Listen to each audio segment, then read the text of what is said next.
Saudações para você que está conectado no canal Verbo Bíblia e Teologia. Eu sou Júlio Rocha. Se você está chegando aqui pela primeira vez, seja muito bem-vindo, sinta-se bem. A casa é sua e nós nos sentimos muito agraciados pela sua visita. E se você quiser também deixar a sua inscrição para nos ajudar, será muito bem-vinda a sua inscrição para ajudar que o nosso canal leve mais conteúdos bíblicos, teológicos e temas sobre a palavra do Senhor de um modo geral para a edificação espiritual da igreja do Senhor. Amém? Meus irmãos, o motivo que me traz aqui hoje com esse vídeo para você é esporádico, já que eu não me considero um comentador de revistas de escola dominical, mas o que nos traz aqui é o fato que tem ocorrido durante a semana um burburinho, um comentário geral acerca da lição de número 2 da CPAD dos jovens desse quarto trimestre de 2021, que vai aí ser estudado no próximo domingo, dia 10/10. O tema dessa lição é os sinais da segunda vinda de Jesus Cristo. Tem gerado uma controvérsia muito grande e eu não sei se isso se deve a dúvidas que o pessoal tem com relação ao campo da escatologia ou se há uma tendência já pré-concebida em questionar, vamos dizer assim, vamos colocar assim, todos os novos comentaristas que a CPAD está colocando para comentar as lições. O comentarista dessa lição, desta feita, é o pastor Reinaldo Odilo. Ao que parece, ele é copastor lá no Rio Grande do Norte. Sobre este tema, sinais da segunda vinda de Jesus Cristo, o que tem sido levantado é o seguinte: por que precisaria a iminência do arrebatamento ser justificada por sinais? E nós vamos entrar por este caminho para tentar esclarecer, lançar luz à dúvida que os irmãos talvez esse canal possa ter ou que esteja visitando esse canal possa ter. E nós vamos fazer isso depois da nossa vinheta. São 10 segundinhos apenas, tempo de você que ainda não é inscrito se inscrever e deixar o seu like para ajudar o que esse conteúdo chegue a mais pessoas. E nós voltamos já.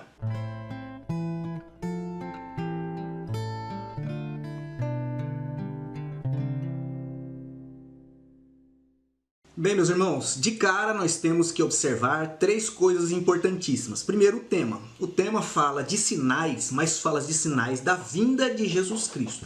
Quando nós olhamos para a vinda de Jesus Cristo, nós temos que olhar isso como um evento e não como um acontecimento. Amém? Temos que saber distinguir aí o arrebatamento da segunda vinda.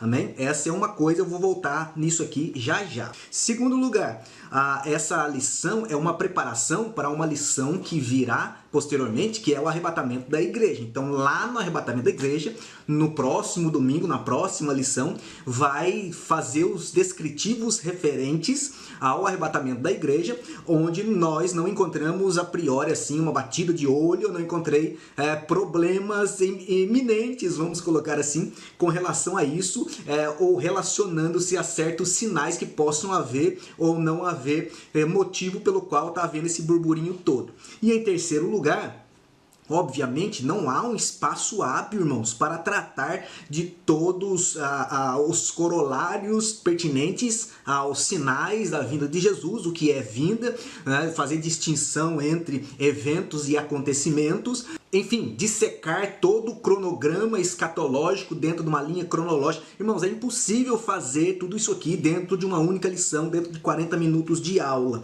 Eu vou mostrar para os irmãos uma projeçãozinha e os irmãos vão entender bem o que eu estou dizendo nisso aqui, quando eu falo para os irmãos que segunda vinda é um evento. Um evento, para a gente ter uma noção aqui, é como se fosse um culto. Um culto é um evento, amém? E dentro do culto tem vários acontecimentos. Tem o momento do louvor, tem o momento dos conjuntos, tem o momento do testemunho, tem o momento da palavra, tem o momento do apelo. Isso são acontecimentos dentro deste evento chamado culto.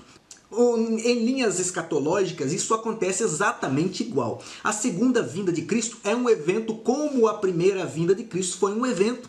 Amém? Alguém pode interpelar, mas uma segunda vinda que dura 7 anos, e você vai olhar para a primeira vinda e ver que ela durou 33 anos. Amém, meus irmãos? E dentro desses 33 anos tiveram vários acontecimentos. Nascimento de Jesus, infância de Jesus, o batismo de Jesus, tentação de Jesus, o ministério de Jesus, amém? Dentro do ministério de Jesus, vários outros acontecimentos, até a cruz, a morte, a ressurreição e a glorificação e ascensão ao céu. Amém? Portanto, são vários acontecimentos dentro perfazendo um evento. Eu tenho um vídeo falando sobre isso, exatamente sobre a primeira ressurreição. Se você quiser saber mais sobre isso, clique aqui em cima e você vai poder assistir esse vídeo onde nós fazemos essa distinção aí entre eventos e acontecimentos. A segunda vinda de Cristo é da mesma forma. O marco zero deste evento é exatamente o arrebatamento da igreja. Nesse aspecto, portanto, nós não podemos dizer que é errado dizer que a vinda de Cristo ou o arrebatamento da igreja, ele tem alguns predecessores, ele tem alguns acontecimentos aí que prenunciam, ou sinais que prenunciam esse evento. Esse evento não tem dia nem hora para acontecer, porém, os sinais que vai desencadear o evento da segunda vinda de Jesus, cujo marco zero é o arrebatamento da igreja, eles estão aí, irmãos, amém? Eles estão aí e vão perdurar até mais ou menos metade da grande tribulação, amém? Portanto, embora a igreja esteja esperando Jesus para agora, para este momento, nós sabemos que a Bíblia vai se cumprindo dia após dia. Mas vamos voltar à premissa principal. A questão aqui não é sinais do arrebatamento, e sim sinais da segunda vinda de Cristo Jesus, aonde o arrebatamento é o marco zero disso. Dito isso, irmãos, vou mostrar para os irmãos uma projeçãozinha e os irmãos vão entender melhor. Veja bem, nós temos então aí uma linha do tempo, que nós vamos chamar aí de evento da segunda vinda de Jesus Cristo, aonde a primeira ação, o primeiro acontecimento vai ser o arrebatamento da igreja, e o último desse acontecimento vai ser, ou o principal deles, né, vai ser a segunda vinda gloriosa de nosso Senhor Jesus Cristo, amém? Portanto, nós temos aí um período estimado biblicamente, com base em Daniel capítulo 9, de 7 anos. Dentro desses 7 anos, nós vamos fazer aí sobre uma didática da espinha de peixe, nós teremos vários acontecimentos. Eu vou citar para os irmãos alguma coisa que a Bíblia cita. Por exemplo, haverá 7 selos, as 7 trombetas, haverá 7 taças, haverá os 144 mil, as 2 testemunhas, haverá os 3 anjos que proclamarão o evangelho eterno, haverá aí a queda de Babilônia, lá de Apocalipse capítulo 17 e 18, haverá aí a guerra do Armagedon e por fim, fechando esse evento, Jesus desce gloriosamente para livrar Israel, destruir as hordas do anticristo e implantar o seu reino milenial. Meus irmãos, como vocês puderam ver, essa pequena ilustração mostra para os irmãos a grandiosidade desse evento e o detalhamento de acontecimentos que ocorrerão dentro dele. Logicamente que eu citei alguns aqui, tem muito mais coisas que a Bíblia nos revela, tanto aí nas cartas, né, de Paulo, de Pedro, né, e como nos escritos de João, amém? Mas para que os irmãos entendam, eu creio que ficou a contento. E nós vemos, por exemplo, na agenda de leitura da lição, que são as leituras semanais da lição dos adultos, que todas as passagens ali na lição, elas se referem exatamente ao dia do Senhor, que foi profetizado no Antigo Testamento como sendo exatamente a grande tribulação e não o arrebatamento da igreja. Os irmãos sabem perfeitamente que o arrebatamento da igreja não é profetizado no Antigo Testamento, amém? Portanto, tudo que se refere à própria agenda de leitura, o que sugere que o professor, que o comentarista desta lição, ele estava tendo em mente exatamente o evento da segunda vinda de Cristo, é que tudo isso está conectado exatamente a Mateus 24, que fala sobre o princípio das dores, sobre grande tribulação, amém? E não sobre arrebatamento, ok? Portanto, o princípio das dores, né, é algo que vem acontecendo paulatinamente e vai ter aí a sua duração até aproximadamente metade da grande tribulação, aonde se desencadeia a famosa ira de Deus, né, sobre os filhos da desobediência. Logicamente que todo o evento da volta de Cristo, desde o arrebatamento, né, a abertura do primeiro selo até a vinda de Jesus em glória, já é o juízo de Deus. Mas o dia do Senhor, de fato, né, o dia onde o Senhor vai começar a tratar com a humanidade e desconstruir o sistema de pecado que foi colocado no mundo, ele se dará por volta aí, né, da segunda metade da grande tribulação. Amém? Dito isso, irmãos, nós podemos agora sintetizar ou simplificar a ideia da lição em pelo menos 3 premissas. Quais sejam? Primeiro, o autor não cita sinais de arrebatamento, mas sim sinais da segunda vinda de Cristo. Então não tem nada que questionar a questão aqui do arrebatamento. E nós sabemos que para a questão do arrebatamento é esperar, esperar, esperar e crer, né, irmãos? É crer no arrebatamento. A gente não tem que provar que o arrebatamento vai acontecer, né? E eu vou dizer isso com base nos sinais do arrebatamento, que são sinais interiores. E eu vou falar disso daqui a pouco. Se você ficar até o final do vídeo, você vai entender que tipos de sinais interiores são esses que eu estou falando. Amém? Então, primeiro, o autor não cita sinais de arrebatamento. Ele cita sinais da segunda vinda de Cristo. Em segundo lugar, os sinais da volta de Cristo ou da volta de Jesus, que são evento e não um acontecimento separado, né, eles podem ser aplicáveis sim ao arrebatamento. Por quê? Porque o arrebatamento nada mais é do que o marco zero do dia do Senhor. Quando Cristo vier e tirar, içar, arrancar, raptar a igreja da terra, se dará exatamente o início da grande tribulação ou do dia do Senhor. Amém? Portanto, pode sim ser considerado. Eu também não sei com base no que se dá toda a confusão em torno dessas prerrogativas todas, né? Sendo que é crer, irmãos, é crer e esperar. Amém? E em terceiro lugar, dependendo do ponto de vista de tudo que nós já falamos aqui, sim, pode haver sinais do arrebatamento. Pode haver, irmãos. E eu citarei para vocês aqui pelo menos 3 desses sinais que eu chamo de sinais interiores, sinais internos, né? Não são visíveis como aqueles cataclismas, né? Como o pai matando o filho, aquele negócio todo. Não são visíveis, mas são invisíveis, são internos, que nos dizem sobre o arrebatamento. E o primeiro desses sinais é a ressurreição de Jesus Cristo. A ressurreição de Jesus Cristo é um sinal que ele vem arrebatar a sua igreja, que não é outra forma que nós iremos morar com Cristo que não seja o arrebatamento da igreja. Amém, irmãos? Eu falo isso porque tem pessoas que esperam o arrebatamento para a pós-tribulação. E a pós-tribulação não tem arrebatamento, né? Arrebatamento tem que ser antes da tribulação. É o único modelo que a igreja pode ser tirada da terra, levada para o céu, é antes da tribulação. Isso nos diz Paulo em 1 Coríntios capítulo 15, verso 51, né? Onde ele fala sobre a ressurreição dos mortos. Agora, no contexto anterior ao verso 51, olha o que Paulo diz no verso 16 e no verso 17. Acompanha aí na projeção. Porque se os mortos não ressuscitam, também Cristo não ressuscitou. E se Cristo não ressuscitou, é vã a vossa fé, e ainda permaneceis nos vossos pecados. E ainda mais, os que dormem em Cristo pereceram. Ou seja, Paulo está tratando aqui de um assunto da ressurreição para trazer alento e esperança à igreja de que, assim como Cristo ressuscitou, os mortos em Cristo ressuscitarão também, os vivos serão transformados, ou seja, haverá arrebatamento da igreja. Portanto, meus irmãos, a ressurreição ela é uma marca distintiva, ela é um sinal de que nós vamos ser arrebatados sim, amém? E isso deve produzir em nós esperança. Paulo, escrevendo em 1 Tessalonicenses capítulo 4, verso 3, ele escreveu também sobre a ressurreição, também sobre a transformação, ou seja, a glorificação, para que os irmãos não sofressem como aqueles que não têm esperança. Mas você vai perguntar, pastor Júlio, o que tem a ver ressurreição e esperança com arrebatamento? É que Paulo mesmo escreve, irmãos, em Romanos capítulo 8, verso 24 e 25, que em esperança que nós somos salvos. Crente sem esperança não é salvo. Amém, meus irmãos? E se nós temos esperança em Cristo Jesus de morar no céu com Ele, e é a ressurreição que traz esse distintivo de esperança para a igreja,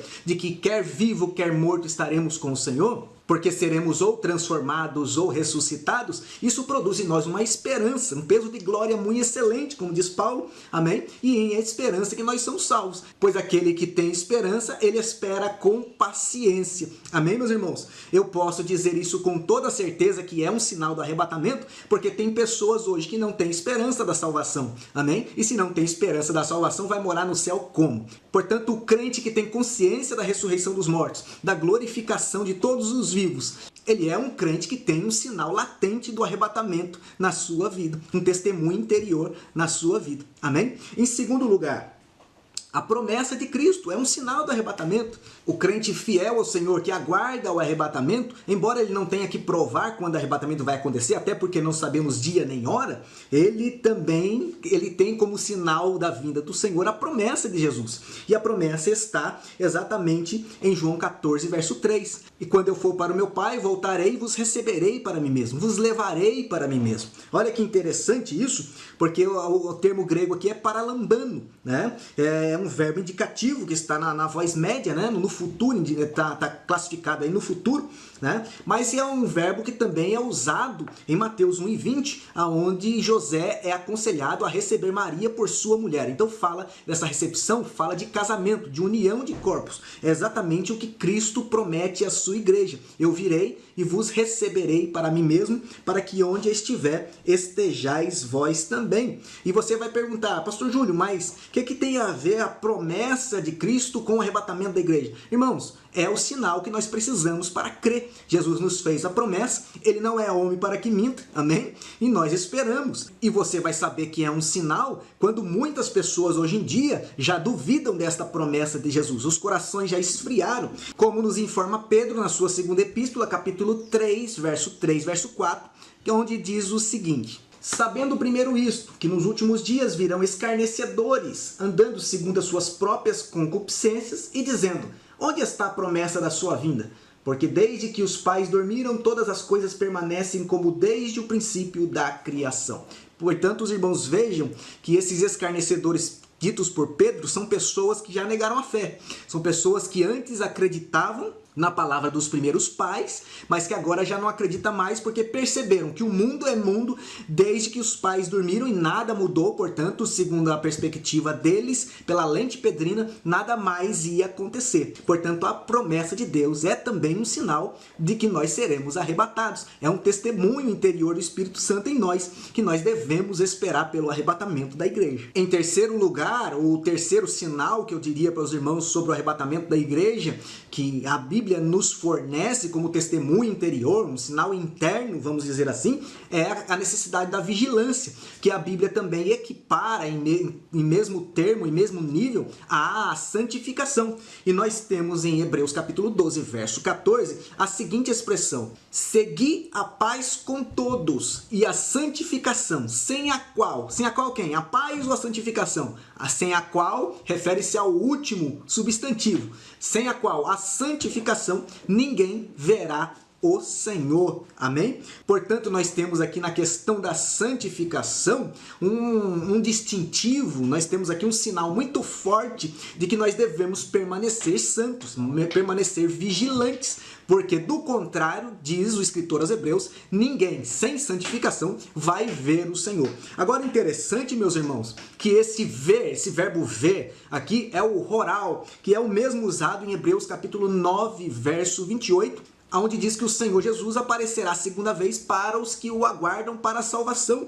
Amém? E é o mesmo de 1 Coríntios capítulo 15, nos primeiros versos, a partir do verso 4, se não me falha a memória, eu deixo aqui embaixo para os irmãos, aonde o Senhor Jesus foi visto pelos seus discípulos. Agora, Jesus não foi visto por mais ninguém, senão pela igreja, depois de ressurreto. Por isso, os mesmos verbos são empregados agora em Hebreus, para dizer que sem a santificação ninguém verá o Senhor, e que quem verá o Senhor Jesus será aqueles que o aguardam para a salvação. Ou seja, remete à santificação e remete também à vigilância. Amém, meus irmãos? Se você quiser saber um pouquinho mais sobre Hebreus capítulo 12, verso 14, e como isso é uma chaveta de uma grande engrenagem chamada escatologia, eu vou deixar esse vídeo aqui para você ver. Você não pode deixar de ver esse vídeo, ele é importantíssimo, onde eu discrimino exatamente o que diz o texto e como Hebreus capítulo 12 e verso 14 é o texto mais pré-tribulacionista que eu já vi na minha vida.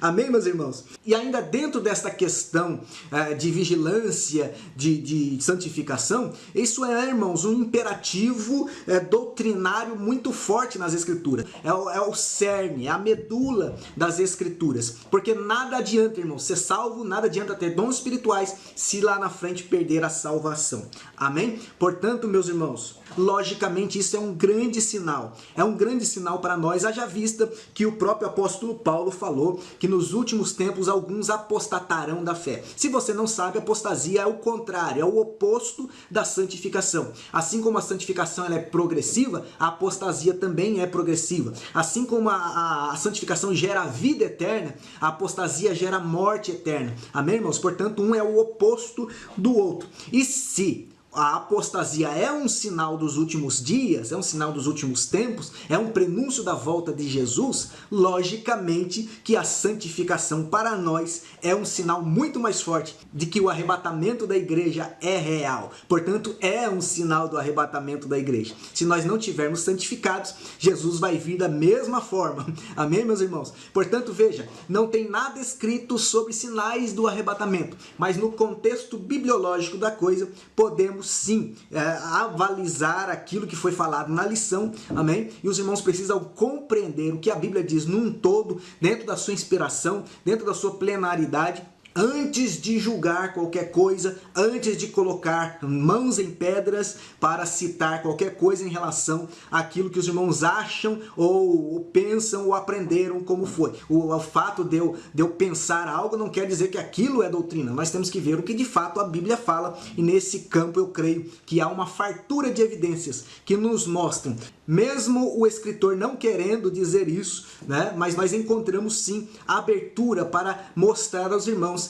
que há evidências, seja do arrebatamento da igreja pura e simples como acontecimento, ou seja ele como um marco zero de um grande evento chamado Segunda Vinda. Falar do futuro é sempre difícil, nós podemos mais conjecturar e crer, amém, meus irmãos? É o máximo que nós podemos fazer e descansar, tanto no fato da ressurreição, como na promessa do Senhor, como também na nossa responsabilidade em estar vigilantes e também santificados para aquele grande dia. Amém, meus irmãos? Eu encerro aqui dizendo que não há dúvidas nenhuma com relação à iminência da volta do Senhor no arrebatamento da igreja, para ser visto aos seus, haja vista que a igreja primitiva já esperava Jesus nos seus próprios dias, amém? E onde houve crente nesta terra, em todas essas áreas, Jesus sempre esteve prestes, sempre esteve às portas. É isso que nós cremos, é isso que nós pregamos, é isso que importa, e é acerca disso que a palavra de Deus nos conforta. Amém, meus irmãos? Se você gostou desse vídeo, eu gostaria de pedir que você deixasse o seu like para ajudar que esse material chegasse a outras pessoas. Deixa também a sua inscrição para receber os próximos conteúdos do canal Verbo Bíblia e Teologia. É sempre um prazer tê-lo conosco. Temos vídeos aí na playlist que você pode aí maratonar, pode aí assistir, indicar para os seus amigos. Amém? E no mais, que Deus abençoe a sua vida e até o próximo vídeo, se Deus quiser.